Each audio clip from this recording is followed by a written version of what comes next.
Are there any family stories that have been passed down through generations?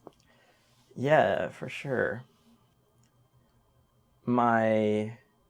This paternal grandmother, Lillian, Bubba we call her, her father, who would be my great-grandfather, I've only heard stories about, but he died before I was born. But my father knew him well, and he was just your typical immigrant, really never quite adjusted to the New World lifestyle. I say New World, not American, because they actually went to Windsor, Ontario, and not Detroit, where my family is from. So that's where they went, because America wasn't taking in immigrants then. They had reached their quota, so they went to Windsor. And my great-grandfather, Zeyde Leyzer, they called him, he was a fruit peddler and would go house to house in Windsor, Ontario, still with a horse, who I think was called Mary, strangely enough, because they were all Jews. I don't know how she came to be called Mary, but I think that was the case.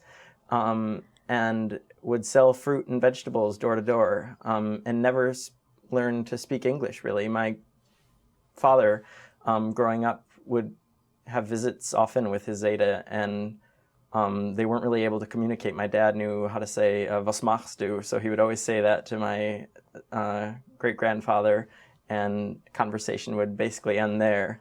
Another thing about this man is that in all the photographs of him, you can very plainly see a dent in his forehead, like an indentation in his forehead, circular, which is where his horse kicked him.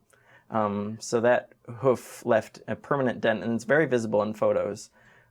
So I always look at photos of him and see my origins, really. I see this very old world, old country, Jewish man. And for him, I mean, in those images of him are represented for me kind of my background, my history.